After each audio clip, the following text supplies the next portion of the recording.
Welcome to another Jew and Gentile podcast. I am your host, Chris Katulka, and with me is none other than the Jewish sage himself, the one, the only, Mr. Steve Herzig. How are you, sir? I am really good, Chris. I wrote an article for the magazine about a giant, and now I know where the giant's going to be. Oh, the giant's moving. The giant is in New Jersey. Okay, what is this giant? I wrote an article about a giant that is 16.5 meters high, 54 feet. The giant is one of the world's tallest moving statues, and it can mimic anyone in their appearance. I wrote about it, I think, a couple of years ago. I don't know if you never read my article anyway. I do. I remember that one. We talked about it. Actually, Laura helped me find the information about that, and I thought to myself, what happened to that giant? We wrote about it. It was a big deal. And so I typed in Google and typed about the giant. And then it says out of the northjersey.com, it tells us about the statue. That's the giant, a 50-foot tall moving statue, is coming to American Dream. That's a big, I think that's right outside of New York City in New Jersey. Yeah, this is from last year, actually, January 17th. So I imagine it's there now. It could be gone by now. I don't know. It's in East Rutherford. Okay, there we go. That's it. So we'll put that in the show notes. Yeah, in case you're in New Jersey, you want to go see the big giant that Steve wrote about. That was that was here and maybe not here anymore. I'm sending it to you right now, Chris. Thank you very much. As we go, and by the way, get a pin for free. That's right. Get a pin. Text us at 424-444-1948, and you can. I'll send you a link when you text us. I'm going to send you a link. I'll say hello to you. We'll chat for a moment. I'm going to send you a link. You can get 50 free stickers and a Israel an American pin with actually I've never seen that one before, Steve, with a Star of David in the middle. We got all different. We got a Canadian one too. Yep. And they're all different because I think they're dated. I've collected a few. Look at you. You are a collector of fine pins. Yeah, well, I'm willing to give them away. That's at 424-444-1948. Just contact us and I'll get rid of these pins. There you go. Hey, listen, everybody. The other day, Steve was down in DFW Metroplex, that Dallas-Fort Worth Metroplex, and he was hosting an event. I wasn't hosting. Sorry. You were the MC of an event. Please. Bill and Sally Ziprick. Excuse me. So upset. Let me rewind. They worked very hard. I just came in and said, hey, how you doing? All right, let me rewind. Bill and Sally Ziprick, great friends of ours and Tikva volunteers. Steve's right. They hosted the event. They put the whole thing together. Steve went down to MC the event, which was to just share with people ways that they can get involved with Friends of Israel. And so it was, 20 some odd people showed up from all around the area. And I came out with a line that I love because Sally is so organized, Chris. I was walking around the house. She has several different vacuum cleaners and brooms, and they're ranged in order. They're arranged in like height order. I said, oh, man, you really do this right. So when I stood up to talk to everyone, I said, Sally is scripted and I'm unscripted. And she came up to me and said, that's true. Yeah, you are unscripted. I'm unscripted. Well, the thing, though, is we were texting back and forth during the event because it's something we love hosting, or we love running these events, I should say. They're called interest meetings. And so if you ever have somebody, maybe you're at a Bible study, you've got 10 people or 15 people, friends that you think might be interested in learning more about the Friends of Israel, we'd love to send somebody out there to share about ways they can get involved. And that's what Steve did when he went down to DFW. But while he was at the airport waiting to fly back, he sends me a text, and all I see is this line. You ready? Yep. Digestion issues, not surprised. Okay? So I wrote back to him, what's happening? You okay? And then I looked up and I saw an article. And I said, oh, he's not talking about his own digestion issues. He's talking about this article that he sent me from Jerusalem Post that a pilot has Orthodox Jewish passenger arrested for hogging bathroom. Comments on how Jews act. So I said, we got to lead with this one when we do the podcast. So what happened, Steve? Well, I'm reading this article about this Orthodox Jewish man who shortly after the plane took off, he went into the bathroom, and he was there for 30 minutes. I didn't know they were keeping track. 30 minutes. And his issue was things weren't rolling along like they should be rolling along. And people were, you only have one bathroom in the regular section, and then in first class you get another one. But I don't think he was in first class. I'm not sure. But either way, he was hogging the bathroom. They actually dragged him out with his pants down. That is mind-blowing. Mind-blowing. And I think he wants to sue because he's so embarrassed. But the problem is, look, I understand the problem. Jewish, look, we wrote the books on digestive issues. Remember what we have IBS. We have all kinds of issues. When this organization had a CEO that was Jewish, he started a program called IBS. It wasn't irritable bowel syndrome. It was the Institute of Biblical Studies. That but is still, correct. But it couldn't go far from his heart. That's right. So this actually happened, and I'm telling you, it caught my eye because of the issue. When I first met my wife, and we were walking down the boardwalk, I did have some pain in the stomach area, so much so I was bent over. And we weren't married yet. My wife said, "Ay, ay, ay, I'm like walking down the boardwalk with a monkey." And I said, "You're just going to have to get used to this. Jewish men have stomach issues." That's right. The Institute of Biblical Studies, the IBS, right? That's right. Lieb said he was, quote, experiencing constipation and that he would be out shortly, he said. 30 minutes is short when you're in that kind of trouble. Really, that's nothing anymore. So I was wondering why I didn't take a Jerusalem Post with him.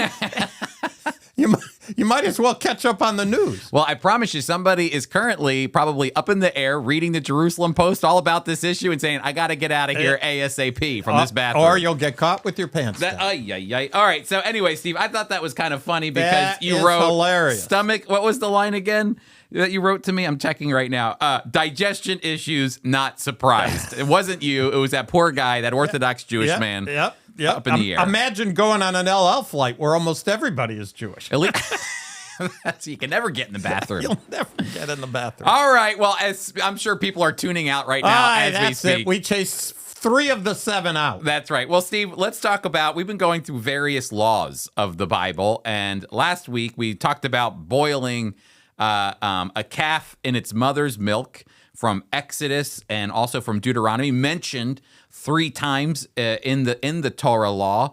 And so when it's mentioned 3 times, it's used in a very unique way. And we talked about the various arguments that were presented. And one that I had never thought of before, and it seemed like it kind of hit you as a new idea about that concept, because an entire law is built around that phrase, the idea of boiling a calf in its mother's milk. Entire systems of Judaism are built around kosher laws. All of it are built around those things. My wife once brought her cheese pizza when we were at Israel once, and brought it into a hamburger place, and the whole place exploded because of the cheese and the meat. They could lose their license. 100%. And so, but this particular article said this could have just been an idiom to talk about new things versus old things. The old generation and the new generation, you don't mix them together. That's right. So very fascinating. But there are other laws too, Steve. And we were talking about last week how Israel and the Jewish people have influenced Western culture.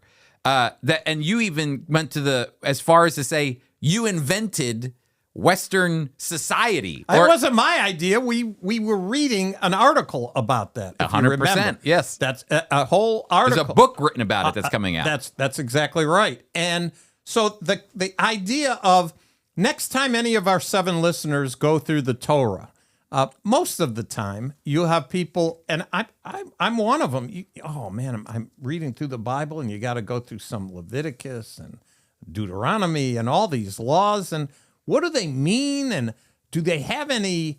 What can I learn, since Jesus fulfilled the law, and the church is not bound under the law? Is there any advantage to reading about them? Are they significant to us?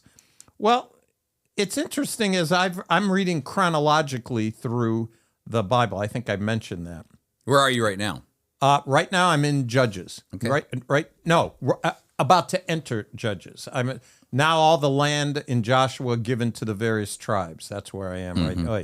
Not given this, and it's by the mountain here, and it's go to this place. And I would love to see you, when Joshua is delegating out all the land, and you're like, Zygazun, just what this mountain is, where's my, Zygazun, you do you, I'll be over here. And he's talking about, Ekron and Gaza and Ashkelon, yep. Ashdod. Yep, all those cities along the coast, and I'm just reading. But why read all this stuff?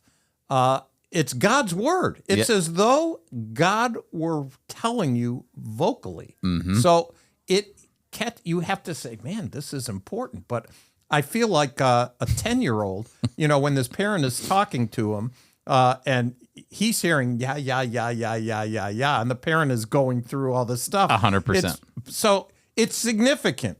And why all these various rules? Let me just read. I had texted you this from Deuteronomy 22. It's a sampling of various laws. We want to draw this out a little bit because sometimes I think the laws get confused in people's minds about what the laws are. But Steve, go ahead. Maybe you can.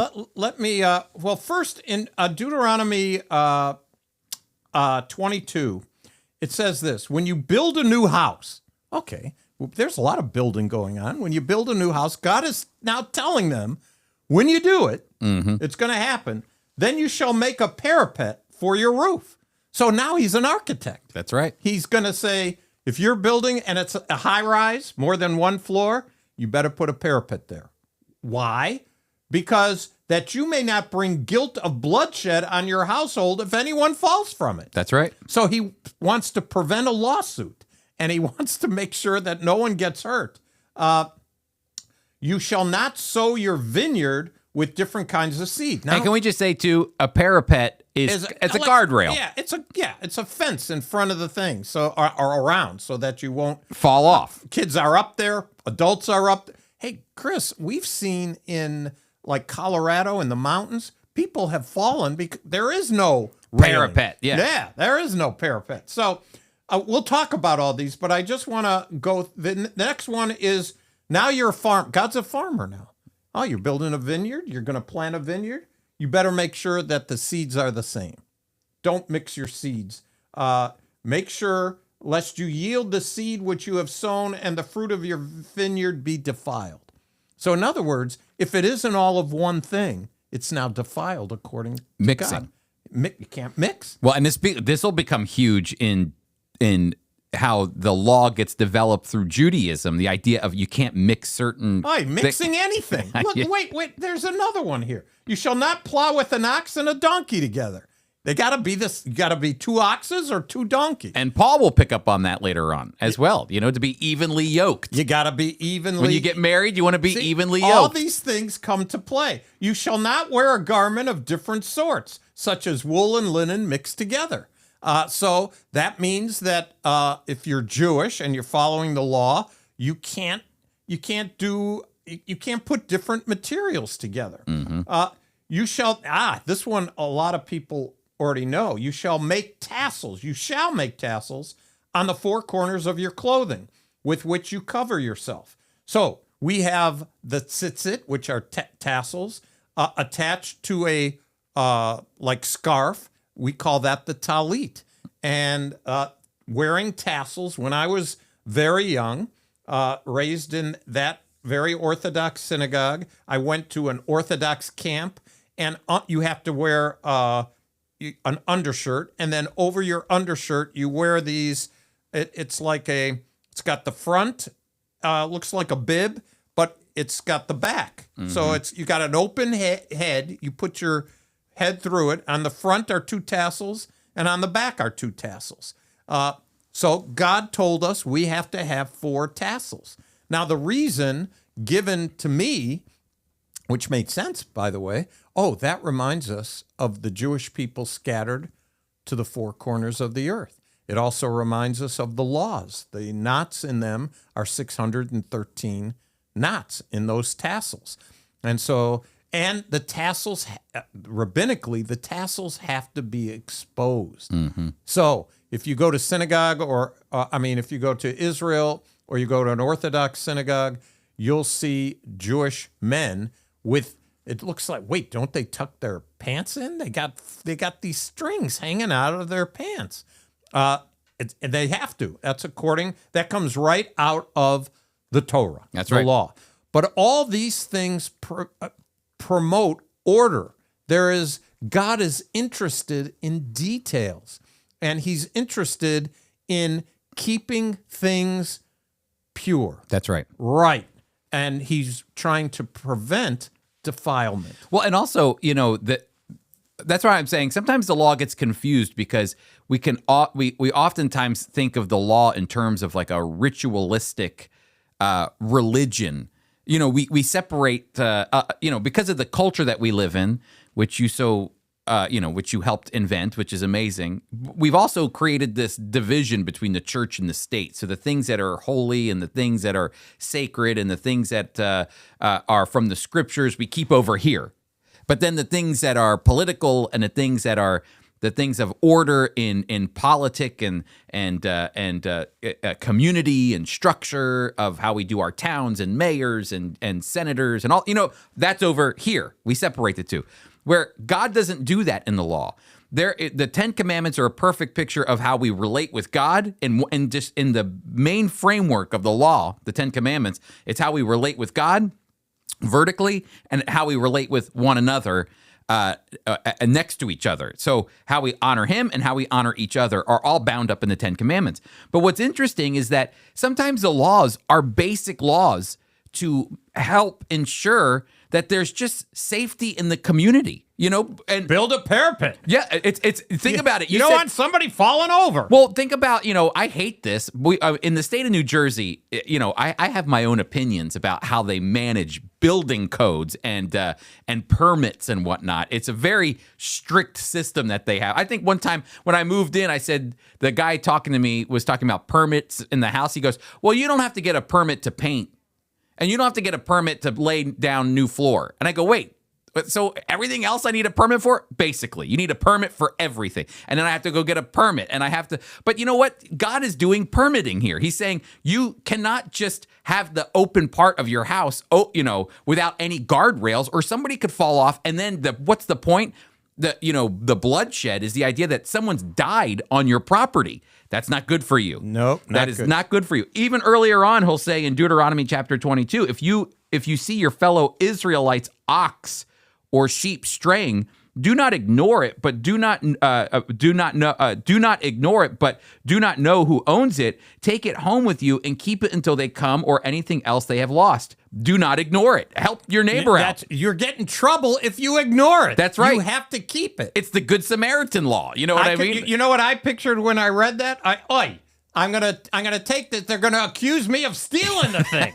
Do you know what happened? Now I've got real tourists. Well, do you know what happened to me once? When I first moved to New Jersey, I got a knock on the door in the evening, and somebody UPS handed us a box. We order things all the time through mail.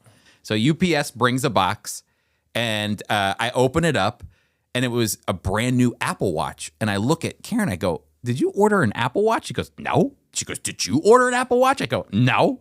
So I got this brand new Apple Watch.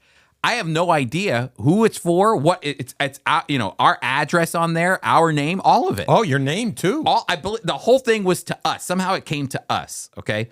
So I look at it and I go, well, I'm just going to put this on top of the refrigerator. Someone's going to call me. I know it. Well, nobody calls for like a week. So I'm going to call UPS, and UPS goes, not our problem.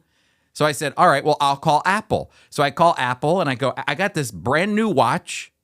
I'm not ignoring it. You called Apple and got a live person? I did. Oh, yeah, they're pretty good with customer service. Unbelievable. So I call them. I say, I've got this serial number, blah, blah, blah. And they go, purchase done. Nothing we can do unless you want to bring it into the store. And I go, I'm not bringing it into this. Look, I'm not going to bring this thing into the store. I'm trying to help you all out. Yep. So I keep it up there, and several months goes by. We never open it up. And sure enough, one night, knock on the door. This person's at the door. She goes, do you happen to have an Apple Watch? And I go, yes, we do. She goes, we live at the same address in a different town and they put the wrong information in there. And I go, really? And she goes, I've been waiting for you to turn it on so then I could say you stole it. She told me. So, because it will beep where it is. The moment it logs in, she could see where it is. And Apple's like, just wait till they open it. You'll find it right away. We never opened it. And so, again, it's a perfect, we didn't ignore it. How did she find you? Because she just did some basic, if I'm in this town, our towns have very similar names. Oh, okay. And we have the same address. And this was the first time it happened. We've gotten pizzas and Chinese food. Did you tell her you called? Oh, I told her everything. I said, I've called UPS. I called the Apple store. I promise you, it's been sitting up in this box, unopened, and she was very grateful for it. She bought it for her husband who was going over to, serve in the military. Oh, man. And so hopefully she got it to her. But we didn't open it. We didn't ignore it. None of that. But that's the whole point is don't steal it. Don't take it for yourself. If you see your fellow Israelites, verse 4, donkey or ox fallen on the road, don't ignore it. Help the owner get to its feet. If a woman must not wear men's clothing. Oh, now we're getting into... Nor a man wearing women's clothing for the Lord your God. That's right. It says it right there. That's all I can say, people. But it goes on and it gives laws that are often... There are various laws, but the laws are also just basic laws that you might read in your local state laws or your local town laws or your local the federal laws. Some of them are very basic laws on how we relate with one another as well, like the building code of putting up a guardrail. The difference is, Chris, I mean, we can incorporate them, and you and I would make the argument some of these have been incorporated. Our people invented law and order, Western civilization. That's it. But these words actually come from God. So those who believe in the Bible, when you read these, they take more significance than just your civil government. Look, there's much to be said about civil government, both in the Old Testament, as we're reading. And the Apostle Paul makes sure that believers, as he wrote to the church in Rome, in Romans 13, about they're representatives of God. The people who are lawmakers are actually representatives of God. And so you have to respect them, so the Bible is overflowing into the culture, and those who want to separate it, that's where you get craziness. Mm-hmm. Mishigas. We've already done that word. Mishigas, craziness.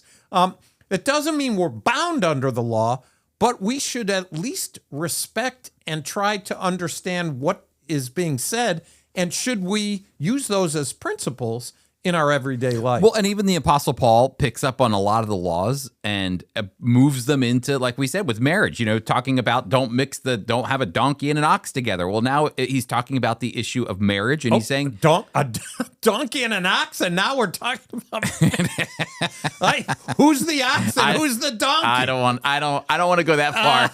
It's just being unequally yoked. That's the Forget point. the animals. That's right. Well, and it talks then about mixing things. And Steve, I found this. I always like to use this Old Testament commentary that kind of highlights some of the more cultural things that were going on. And the author says some mixtures were considered to be reserved for sacred use. The mixing of wool and linen was used in the tabernacles and in the high priest's outer garments and was reserved for those uses. So it separates it, makes it holy. That's right. This interpretation is offered in the Dead Sea Scrolls of 4Q MMT. Sowing of two types of seed is also prohibited in Hittite laws, with a death threat to violators. While it is not entirely clear why these mixtures were prohibited, it is possible that their origin is based on either religious or cultural taboos.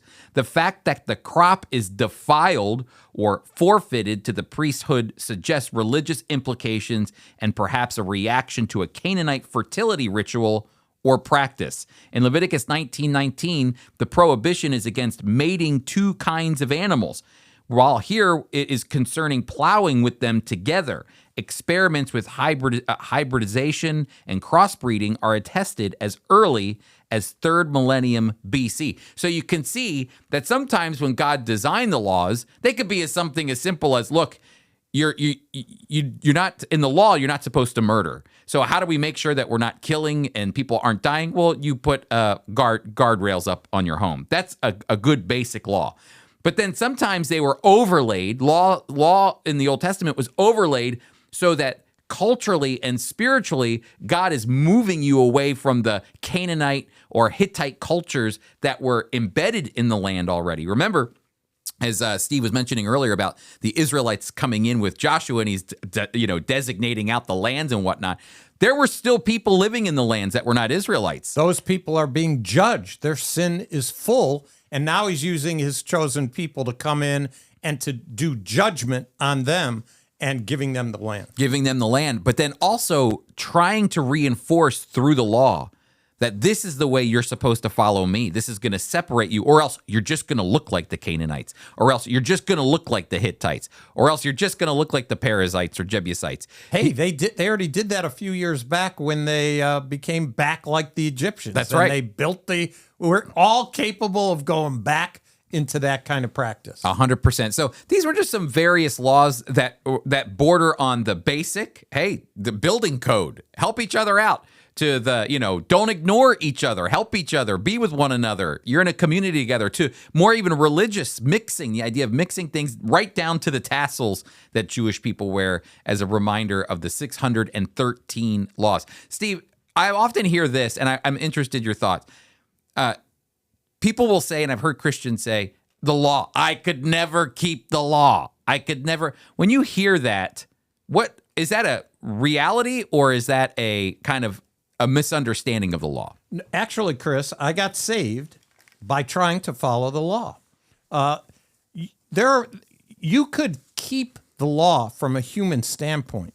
The problem is you're supposed to do it every day, all the time, and not mess up. Mm-hmm.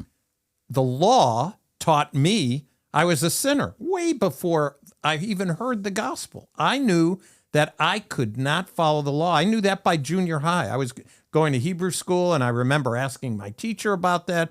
And he was a great guy. I think we talked about this early on in our podcast career, where he was the first one to keep kosher at University of Michigan. They didn't have it. He flew it in. So this guy, I respected him, and I remember saying, no one could keep the law 100% of the time. What you do on Tuesday, you might not do on Wednesday, and it's just impossible. And so he said, you do the best you can. Well, that's not what the law teaches. Mm-hmm. God is holy. And so the law, just as I related to the Apostle Paul and what he was saying, the law is holy, just, and good. There's nothing wrong with the law. What's wrong is us. Right. Jesus did every law required. He did, without messing up, without failure. He is holy. He was the only one who was able to do that. But that doesn't make the law bad. So if somebody says, I can't keep the law, I tell them I agree. You can't keep the law. But what does the law teach us? That's the key. The law teaches us sin. Well, then how, if the law won't clean me up, how do I get clean in order to please God? Well, that's the whole gospel message. God sent his son who knew no sin, that we who are big time sinners might believe in him, and therefore his righteousness drapes over our righteousness. I'm reading a book right now, Steve, by good for you. Yeah, it is an accomplishment if I can make it through. It's written by an Israeli scholar. His name is Yair Frustenberg. And the book is called Purity and Identity in Ancient Judaism, From the Temple to the Mishnah. Wow. And it is something else. And the whole premise, as we're talking about the laws here, is that you have the Torah law, and then what happens is, of course, over time in Judaism, they begin to layer the laws with more laws, and they become man-made building laws. a fence around the law. That's right. And there's a whole podcast that we could do on that. But what's fascinating about this book is that the Pharisees and the Sadducees did not write that much about what they did. So the greatest insight that we have about the law from the Pharisees and Sadducees from the New Testament, the greatest resources that we have about what they believed and what they held to, actually for Jewish people to know what they did, you have to go to the New Testament. Yep. And that's one of the greatest resources, which is amazing to me. And then you have another one from that time period, which is the Dead Sea Scrolls. And you have Josephus writing a few things as well. But a lot of scholars argue that you can never really get back to what the Pharisees wrote in the Mishnah. And the Mishnah is a series of those laws that were developed for centuries that eventually were kind of codified into a book called the Mishnah by 200 BC by the famous rabbi Judah HaNisi. And so he develops the Mishnah and he puts it together. He collates all of these arguments about the law and the way that the people should live and things like that. And so scholars have tried to dig in and say, well, we can find out what the Pharisees believed by going into the depths of the Mishnah. And their laws will come boiling out, if we do that. So over the years, many scholars have tried to do that, and they go, it's impossible. Because the guy who wrote it all is using, he could be using these old Pharisaic laws, but he's used them for his time period, and he wrote them with such confidence and reworked them that it's basically just laws for the people. We can never really separate the Pharisees' laws from the ones that were codified by Judah HaNisi. There's just no way to pull them apart. We'll never know. Well, he's writing, this guy Yair Fustenberg, and he's saying, no, we can go back. We can uncover through the Mishnah what the Pharisees were teaching in the law. So I'll let you know what I come up with. Please do. It's a very fascinating thing, but you know what he calls, as a Jewish man, I appreciate it. He goes, the only way, the greatest insights that we have come from the Qumran period and from, he calls it the Jesus tradition. So what we would call the New Testament, but the Jesus tradition and what was built around that. So anyway, when we think about the laws, it's not just in Torah. This is we're looking at the heartbeat. When we look at Deuteronomy, when we study these things, we're looking at the core of the law. But then what happens over the years is that it gets built upon to the point like what we had mentioned earlier. You have laws that are built upon laws about mixing and how much you can mix of this and how much you can mix of that, or what plates you can use because of milk and meat. And all of these things are built upon just a simple sentence that comes out of Deuteronomy or Exodus or Leviticus. Well, Chris, there's a lot of practicing Jewish people. I mean, they're Orthodox. They're committed to the system. And that's a discipline. But they don't necessarily, some of them, don't read the original. Mm-hmm. They're not familiar with what the text says. In fact, there's a group of them who believe that you can't really understand the Bible until you get to the Kabbalah. And you can't study the Kabbalah until you're 40 years old and have reached a certain plane. So for them, you're supposed to fall in line, follow what the rabbis teach, and then hopefully someday you'll be able to understand. It's a free country. People read, but you're really not going to understand until you reach the zenith here of understanding.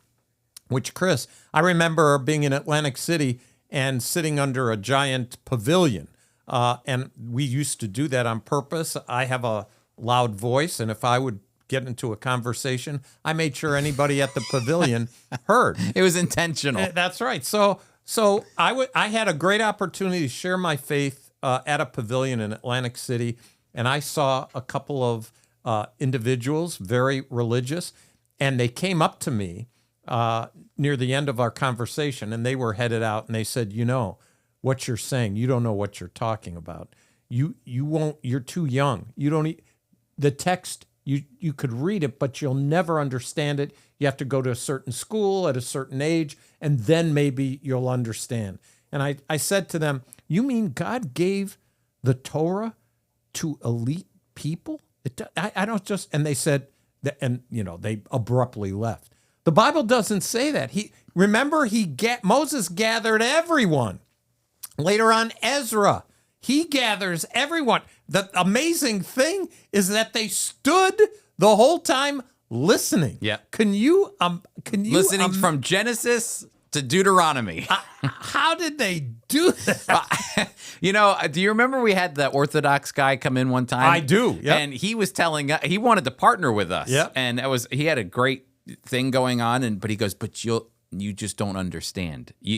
Well, we do understand. We had to go to his classes in order to understand. You're not at the level that I'm at. That's what he would say, things like that. You're not at the level that I'm at. But it's funny to me. What do you need to know? Don't when you build a home, put a rail around it so people don't get hurt. And don't have a donkey and an ox together when you're plowing, even though you might be thinking of marriage. That's right. It's not that hard sometimes. It's right there in your face. So, exactly. All right. Well, Steve, speaking of spiritual things, I just want a quick reminder before we get to the news that the Friends of Israel's Jew and Gentile podcast is sponsored by FOI Equip. That is your opportunity to learn the Bible from a Jewish perspective. And why is that important? Well, because the Bible's Jewish. That's why. From Genesis to Revelation, the whole thing is Jewish. Your Messiah is Jewish. Your Savior is Jewish. Abraham, Isaac, and Jacob, Jewish. Peter, Jewish. James, Jewish. You name it, they're all Jewish. So why not learn the Bible from the culture that they came into and understood, and how God used the Jewish people to bring a blessing to the entire world through Jesus, the Jewish Messiah. You can find all of that by going to foiequip.org. You can become an equipper. And on April 10th, we have a class coming up, a survivor story. In fact, This is amazing, Chris. Our survivors of the Holocaust are almost completely dead. That's right. They're almost gone. There are, thank God, a few left. But this is our opportunity, their opportunity, an encounter to zoom in, literally, on Zoom, and hear a survivor, his story. It's an amazing opportunity. Yep. George Richfield's going to share about his story of being a Holocaust survivor. And it's something that you need to come hear. And as Steve mentioned, we're kind of at that last phase of history where we're going to be able to hear directly from the mouth of a survivor. And so this is your opportunity to do that if you've never before. Again, it's called A Survivor Story. It's free. All you have to do is go to foiequip.org, and there you can register. And Chris, we have a free offer. Give them a free offer, a download. How do they do that? That's right. And what is it? Okay, so we want to give you a free Passover devotional. Steve and I worked with our team on the field, our interns, our colleagues at Friends of Israel, to develop a brand new a devotional for you called Finding Messiah in Passover. We had Finding Messiah in Christmas. Well, now we have Finding Messiah in Passover. And what we did is we took the book that Jewish people used to walk through the story of redemption, the story of God leading the Israelites out of Egypt. It's called a Haggadah. A Haggadah. I'm using one later on today. I'm doing a Passover Seder for a bunch of homeschool kids, which I'm excited about. But I'll go through the Haggadah, the declaration of the Passover redemption, the Passover story. And so we took the Haggadah and we turned it into a devotional. And that's what you'll be able to walk through. And it's free. It's free to you if you want to go to it. It's Messiah. Here it is. MessiahInPassover.org. Again, that's MessiahInPassover.org. You sign up and you will get your free digital download of Finding Messiah in Passover, our free devotional to you. So happy Pesach, happy Passover. Happy Easter, happy Lord's Resurrection Day. But this is a great opportunity for you to prepare your heart for the resurrection of our Lord and Savior, Jesus Christ, the Lamb of God. Well, Chris, next week, we won't have enough time to go through. I want to give it justice. We'll put it let's do something we've never done. Let's give them a preview, and they could read it before we come back on. We have an article titled Christianity Was Borderline Illegal in Silicon Valley. Now it's the new religion. Chris, I just came across this, texted to you over the weekend, read about it. San Francisco. Chris, Alice and I used to go to San Francisco. Probably, we've been there about 3-4 times. We have representatives outside of that area, and it was great. And then San Francisco got all kinds of bad press. I think I think it was just that they did. Lots of homeless and drugs and crime and lots of things and activities going on that, quite frankly, Christians just would not care about. And something's happening, Chris, according to this article. Well, and this comes from the Vanity Fair, and I think this Even title... the source, I found it Vanity Fair. Yeah, even the title alone makes you go... It makes all of the assumptions that you had go, oh, it was real. Christianity was borderline illegal in Silicon Valley. Now it's the new religion. So, Steve, why did this article hit you? Because, I mean, you got excited when you read this. This first of all, the gates of hell will not prevail against the church. I've heard through the years people's frustration with how this world is going. The young people, they're off on their own. What's going to happen? Only older people care. Where are the young people? On and on and on it goes. And I understand that. It's a frustration. But we have God's promise. Mm-hmm. God's promise is that he's not promising every local church is going to live on forever. But he is saying that the gospel's no one's going to triumph over the gospel. His church will never die. And this is an example of really talented, powerful tech people. Mm-hmm. Names like Gary, you know some of these names. I didn't. Gary Tan, Peter Thiel, Trey Stevens, Alex Karp, Michelle Stevens, Sam Altman. These are names, I don't know their personal testimonies, but I do know that in the quotes on this article, for instance, there is meetings that are going on called Code and Cosmos.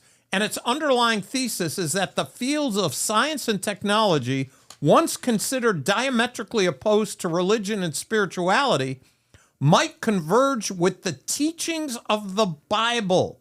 In other words, business networking for the spiritually curious. So, Chris, I was going through the law and all that and texting. You know the way once you get online and if your train of thought, it's kind of like you start here, you go there. Keywords make you keep researching. Mm-hmm. And that I don't subscribe to Vanity Fair. I don't know who publishes it. I don't think I've ever read Vanity Fair, but I've seen it. You have now.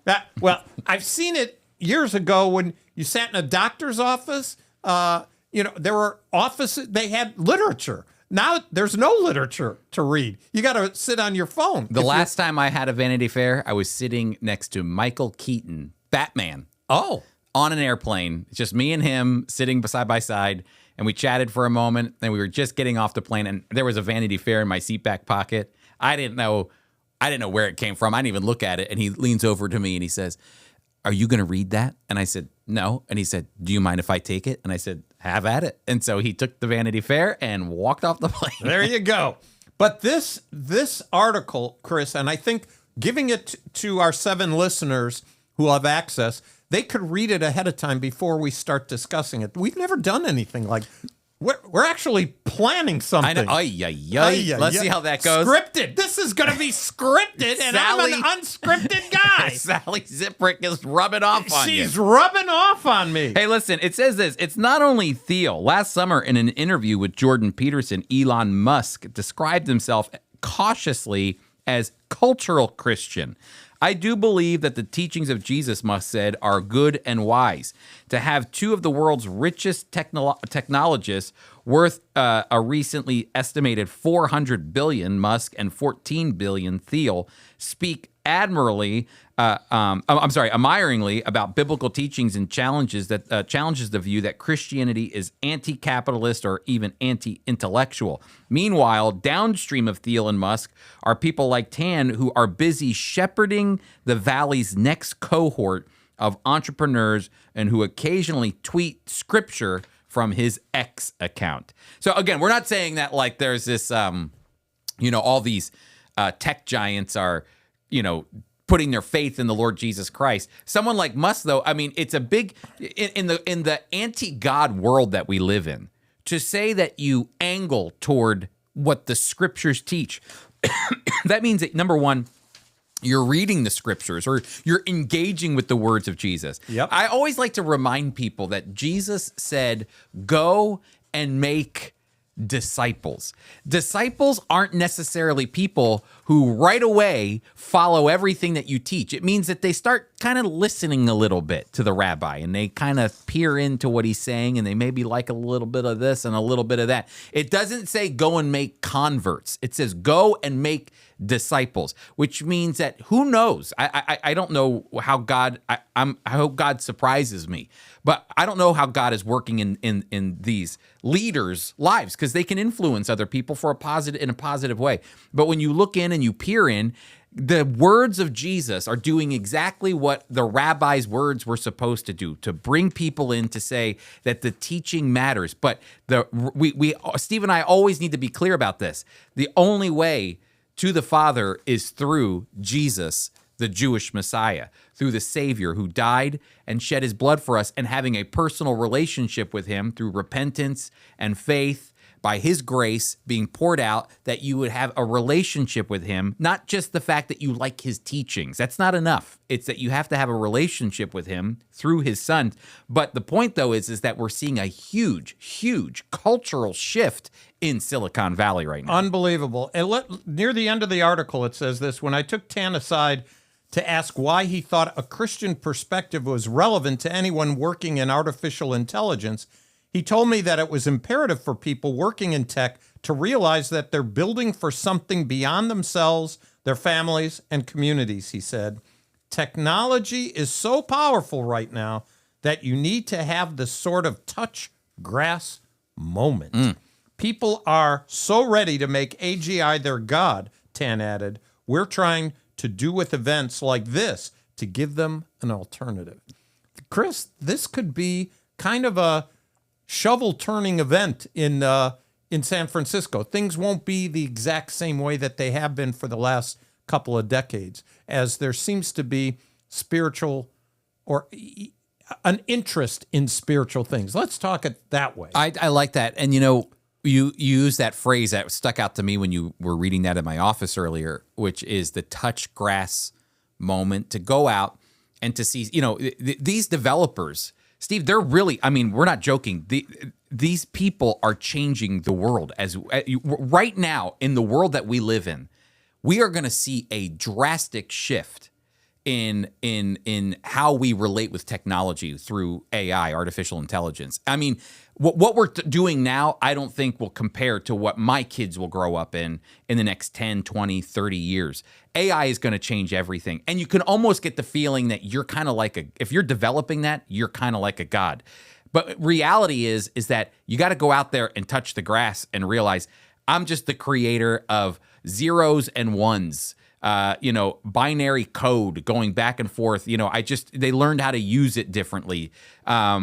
Where really the ultimate creator, the one who created all things by speaking it, not typing it, but speaking it into existence, that actually has intellect and love and compassion and mercy and is creative and all those things, is the creator of the universe, the God of Abraham, Isaac, and Jacob. You got to touch the grass to realize how small you actually are. No matter what we're creating, it's small compared to what God has done already. Well, we should discuss this more in depth the next time we come together. That's right.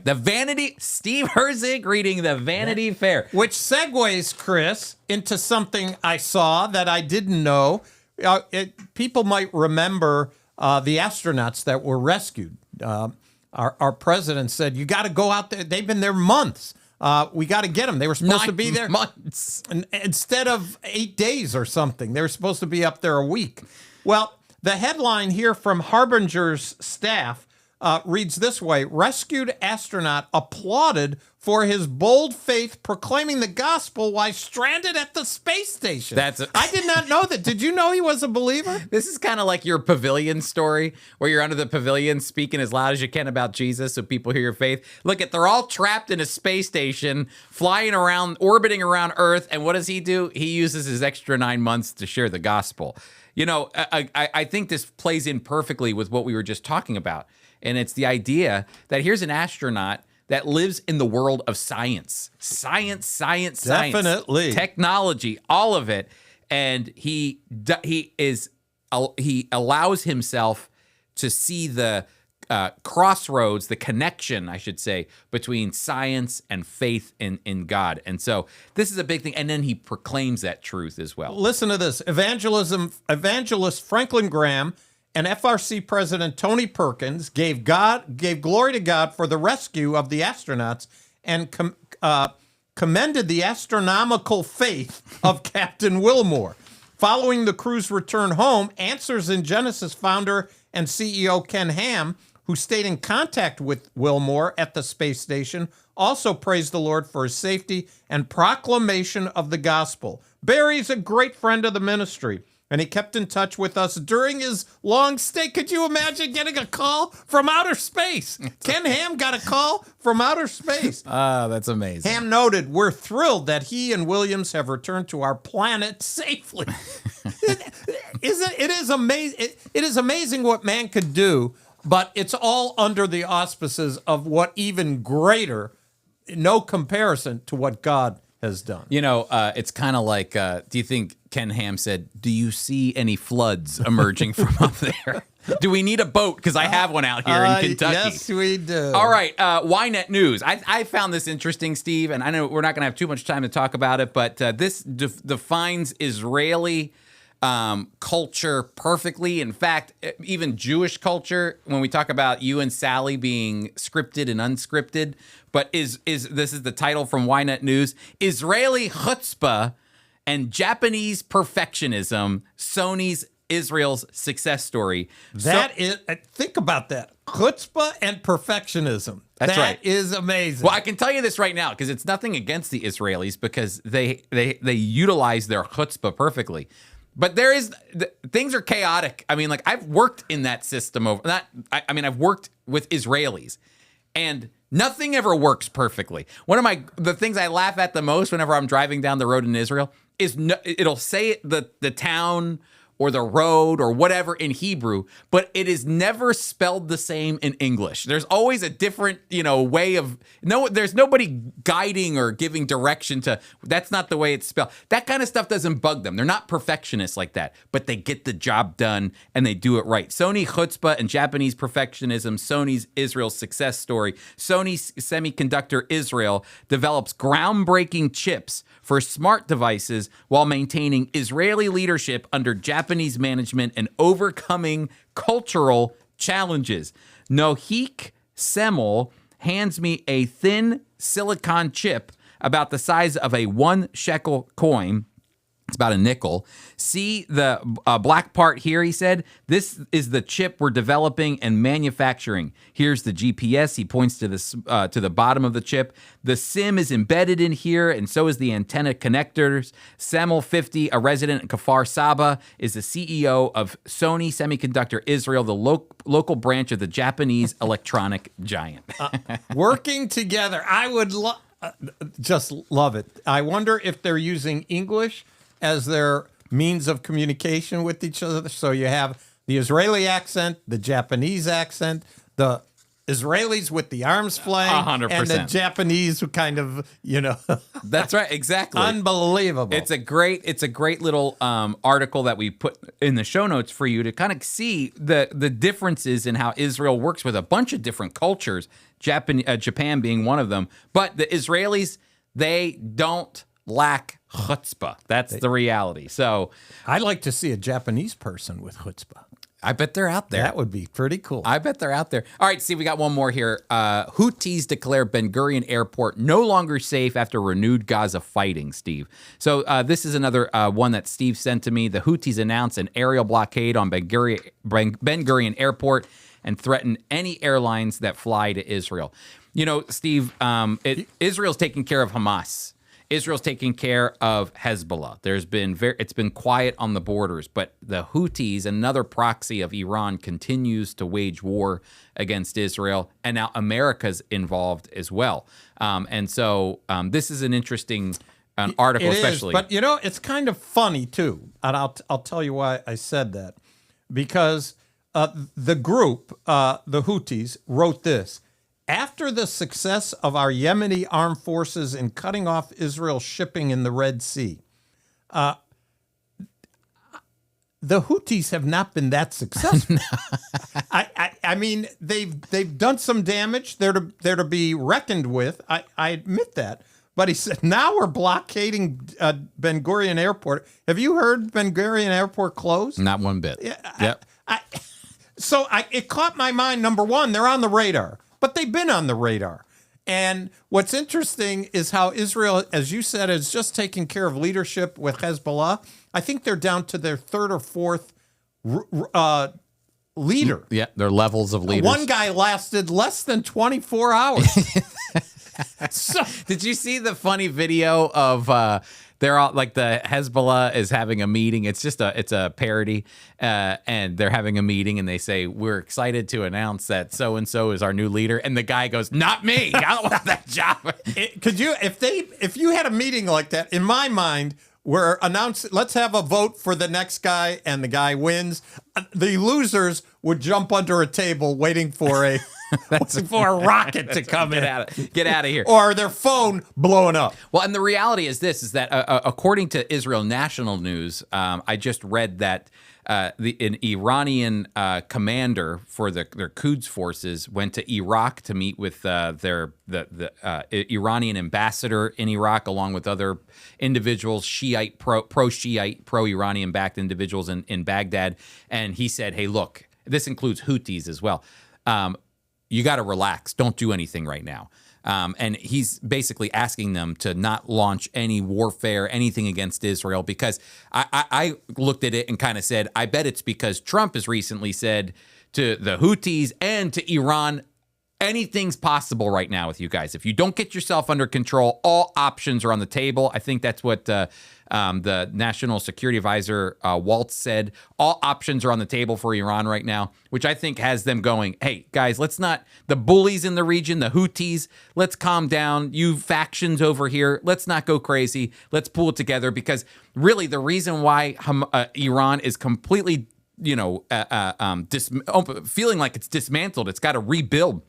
It's because one group, Hamas, attacked Israel.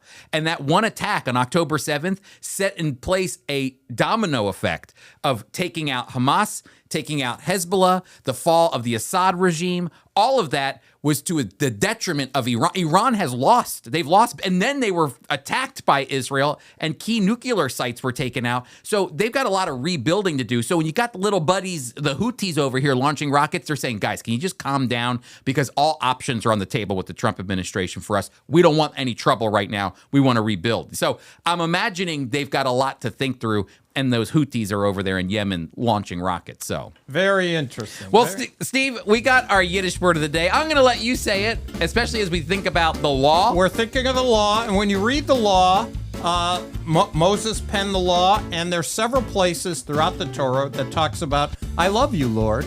I love the Lord. He is the God of Abraham, Isaac, and Jacob. And so in Yiddish, to say, I love you, Lord, is ich hab dich lieb. Adon. Oh, Adon. Adon is Lord in Yiddish. So it's ich hab dich lieb, Adon. There you are a pro.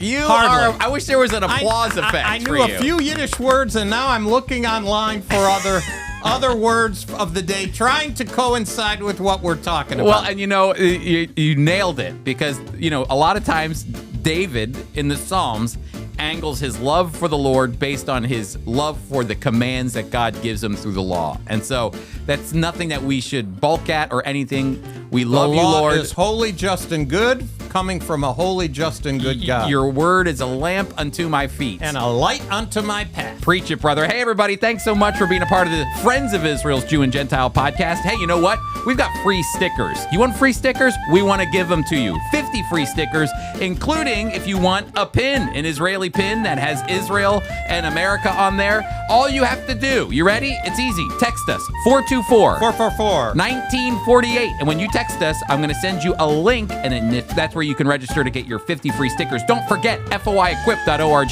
There you can sign up for a survivor's story with George Richfield to hear a Holocaust survivor's testimony of what took place. You're going to want to be a part of that April 10th. Again, that's FOIEquip.org. Everybody, thank you so much for being with us, and we will see you next week.